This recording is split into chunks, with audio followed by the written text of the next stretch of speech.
देख रहे P21 news. अंतर्राष्ट्रीय महामंडलेश्वर साध्वी जमुना दास ने P21 न्यूज चैनल के संवाददाता से भारतीय जनता पार्टी के कार्य और उपलब्धियों के बारे में चर्चा की, जिसमें उन्होंने बताया कि भारतीय जनता पार्टी ने अब तक जनहित और देश में क्या क्या कार्य किए हैं और देशवासियों को आने वाले 2024 के लोकसभा चुनाव में जनता का नजरिया भारतीय जनता पार्टी के प्रति कैसा रहेगा। सहारनपुर से महेश कुमार की खास रिपोर्ट। खबरों के साथ जुड़े रहने के लिए चैनल को लाइक, शेयर और सब्सक्राइब अवश्य करें। महामंडलेश्वर साध्वी जमुना दास जी, आपका हमारे P21 न्यूज़ चैनल में स्वागत है। आज कुछ मुद्दों पे हम आपसे चर्चा करेंगे। थोड़ा ये बताएं, एक तो योगी आदित्यनाथ जी ने जो एक प्रावधान अभी जारी करने के उसमें लगाया है, जो रजिस्ट्री या मुस्लिम, उसके बारे में बताएं, क्या कहना चाहेंगे आप? जय श्री कृष्ण, जय श्री राम, जय हिंदू राष्ट्र। आपका पहले तो यहाँ हमारे दरबार में आपका बहुत बहुत स्वागत है। और योगी जी ने जो डिसीज़न लिया हुआ है, हमारे वो एक संत हैं, जो डिसीज़न लेंगे उसकी तो हम आकलन भी कर नहीं सकते कि वो कहाँ तक उसकी गरिमा जा सकती है। उनका डिसीज़न का हम स्वागत करते हैं, क्योंकि हम भारत में रहने वाले हैं। हमारी मातृभाषा जो है वो हिंदी है। अब आप बताइए, जब हम भारतीय हैं, हमारी मातृभाषा भी हिंदी है, तो यहाँ उर्दू और फारसी का क्या काम है।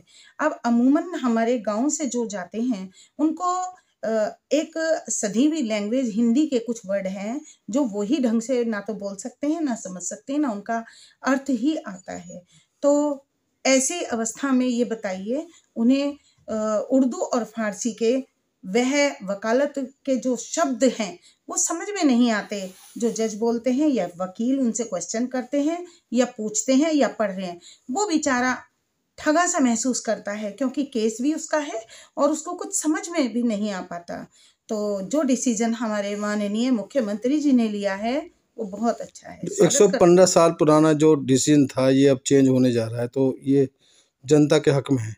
बिल्कुल, पूर्णतः, और पूरी जनता इस समर्थन में साथ देती है। आज 370 का सुप्रीम कोर्ट का फैसला है, उससे आप कहाँ तक संतुष्ट हैं? हमारा पूर्ण समर्थन है, क्योंकि आज लगता है कश्मीर हमारे देश का हिस्सा बना है, क्योंकि अब तक तो वह हमारे देश से कटा हुआ था। आज उसे राज्य का दर्जा प्राप्त हुआ है। वहाँ का विकास भी नहीं हो पाता था। केंद्र जितनी सहूलियतें वहाँ पर भेजता था, लेकिन उसका सदुपयोग नहीं हो पाता। आम जनता के पास लाभ नहीं पहुंच रहा था, इसीलिए वहाँ का विकास भी नहीं हो रहा था। तो अब जो वहाँ पर विकास होगा, जब वहाँ पर राज्य सरकार बन रही है, तो सब लोगों के हित में बन रही है। जिस प्रकार से और जगह का विकास हुआ है राज्यों में, उसी प्रकार से अब कश्मीर का भी विकास होगा।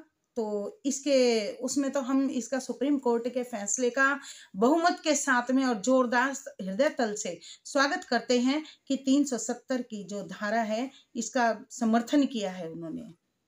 2024 का चुनाव आ रहा है, लेकिन जो राजनीतिक पार्टी वो अपनी रोटी सेकने में लगी हैं, वो भड़का रही हैं कि दूसरे के भारतीय जनता पार्टी में दूसरी जो जाति के आदमी है वो सुरक्षित नहीं है। इसके बारे में कहाँ तक आप सही है, आप बताएं इस बारे में।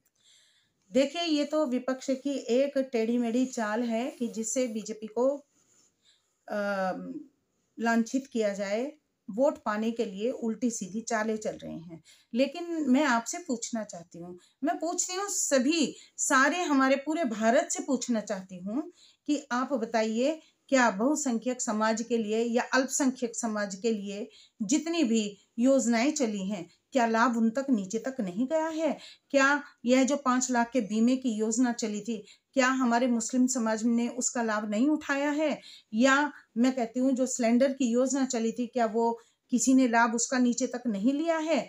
या राशन का जो भेजने का प्रोग्राम चलाया गया था, तो क्या वह बहुसंख्यक समाज को और अल्पसंख्यक समाज को प्राप्त नहीं हुआ? कौन से व्यक्ति का चेहरा और या नाम पता करने के बाद में कभी किसी को जो पेंशन दी गई है निर्धारित थी, दी गई या नहीं दी गई? ये आप स्वयं से प्रश्न कीजिए। ये तो बदनाम करने के लिए साजिशें हैं। लेकिन आप ही देखिए, कितने दिन तक तुम सूरज को दबा के रख सकते हो?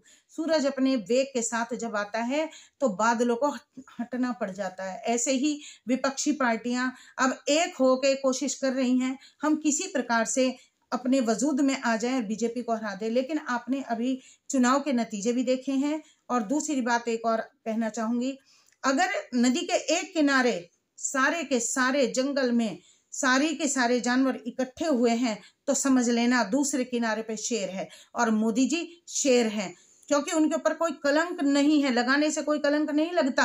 आज तक उन्होंने जितनी योजनाएं चलाई हैं सभी सर्व समाज की भलाई के लिए की हैं, और उनकी योजनाएं नीचे तक अगर पहुंचाना है, क्योंकि नेट पे जो जानकारियां पड़ी हुई हैं उनका लाभ जो हमारी ऐसी कुछ समाज के लोग हैं जो नेट का इस्तेमाल नहीं कर पाते, उन्हें नहीं पता होता। 2024 के बारे में चुनाव आना है, तो इसके बारे में जो जनता को भ्रमित करने का काम कर रहे हैं राजनीतिक पार्टी या राजनीतिक नेता जो कर रहे हैं, उसके बारे में आप क्या कहना चाहेंगे और क्या कहना चाहेंगे जनता को, देश की जनता को?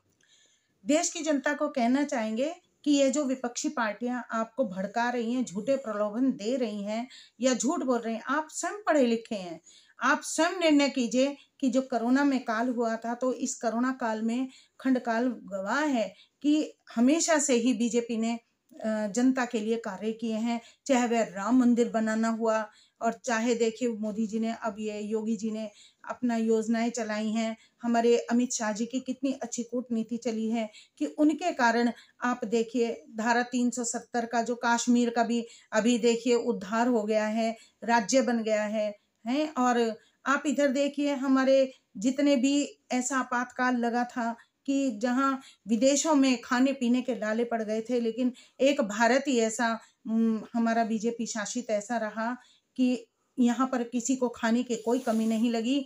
और योगी जी ने उत्तर प्रदेश सरकार में आमंत्रण सबको दे दिया था, किसी को बाहर जाने नहीं दिया, और जो दूसरे राज्यों से भी हमारे यूपी में भेज दिए गए थे। 5 राज्यों में चुनाव हुए, जिसके अंदर 3 राज्यों में भारतीय जनता पार्टी की सरकार बनी है, लेकिन उसके बावजूद जो है विद्रोही जो पार्टी है, राजनीतिक पार्टी दूसरी, जो इसमें इन्होंने करारी हार का सामना करना पड़ा है, उसमें एक जो सांसद के कांग्रेस के सांसद है, उनके घर जो है 400 करोड़ रुपए की जो है कैश बरामद हुआ है और 200 करोड़ की जो लग्जरी ज्वेलरी बरामद हुई है, उसके बारे में क्या कहना चाहेंगे? पहले तो सभी को जीत की बहुत बहुत शुभकामनाएं, क्योंकि 3 राज्यों में जो विजय श्री को प्राप्त किया है तो यह जनता की जागरूकता को ही दर्शाती है, क्योंकि जनता ने पूर्णतः इन्हें नकार दिया है।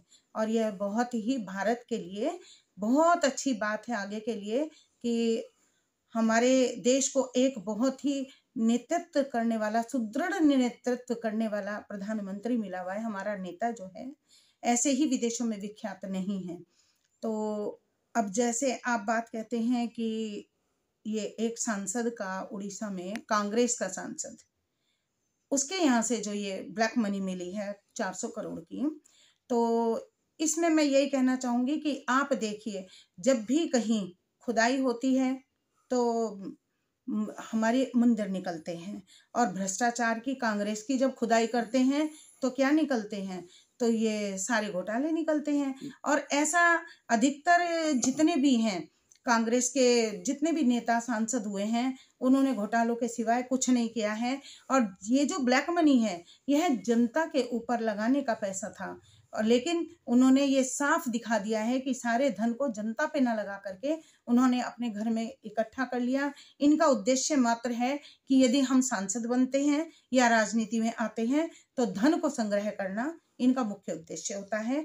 और हाँ, आपका कहना कि इसका परिणाम 2024 में आएगा, तो आप ये भी ध्यान रखिए ये एक साजिश नहीं है, यह तो किसी और टॉपिक पे, किसी और तरह से किसी का खुलासा किया जा रहा था। लेकिन क्या करें कि जो ढके ढोल थे ये तो सामने आ ही जाते हैं। लेकिन इसके बावजूद कांग्रेस अपने जो है बैकफुट पे आते हुए, अपना पल्ला बचाते हुए, उन्होंने साफ ये कह दिया कि उनका जो है इस सांसद की जो कैश बरामद हो इससे कोई लेना देना नहीं है। और पार्टी के जो और उच्च स्तरीय के नेता हैं उन्होंने भी इस पे कहा कि हमारा कोई मामला इससे नहीं है। इस बारे में क्या कहना चाहेंगे आप? देखिए, जब आदमी के ऊपर पड़ जाती है तो पल्ला बचाने का काम कांग्रेस ऐसे ही किया करती है। कौन कहेगा मैं इसके साथ था या हमारा, इनको लेनी तो चाहिए जिम्मेदारी। पहले इन्होंने उस नेता के खिलाफ अपने क्यों जांच नहीं बैठाई, क्यों देखभाल नहीं की, क्यों नहीं पता लगाया कि ये धन जो जा रहा है जनता की सेवा के लिए जो दिया जा रहा है, और यह जनता जब मांग करती है इनसे कि हमारे साथ ऐसे इंसाफ होना चाहिए, ऐसे हमारा साथ दिया जाना चाहिए, तो उन योजनाओं पे फिर पैसा खर्च नहीं हो रहा, तो वो पैसा कहाँ जा रहा है? क्या ये सवाल कांग्रेस का बनता नहीं था? अब तो ये अपना जानबूझ के, क्योंकि ये ऐसा है, ये चुप रहते हैं क्योंकि कहीं ऐसा ना हो इनमें से कोई एक आधा और पकड़ा जाए। इन्हें अपना भी तो डर लगता है, इसलिए आधे अधूरे बयान देते हैं। और जिम्मेदारी से अगर ये काम करती तो क्या ये जीतती नहीं? इसके हार का कारण भी तो यही है कांग्रेस के, क्योंकि यह अपनी जिम्मेदारियों से तुरंत पल्ला झाड़ लेती। P21 का अपने हृदय से आभार व्यक्त करती हूँ कि आज इतने अच्छे प्रश्नों के साथ में उन्होंने मुझे अपनी बात रखने का अवसर दिया है, और मैं इस चैनल के उज्जवल भविष्य की भी कामना करती हूँ।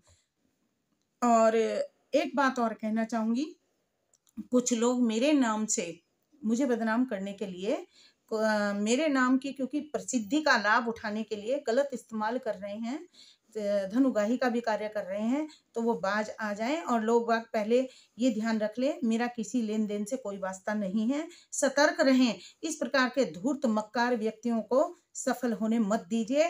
यदि कोई मेरे नाम का कहीं भी इस्तेमाल करे तो आप मुझे फोन करिए।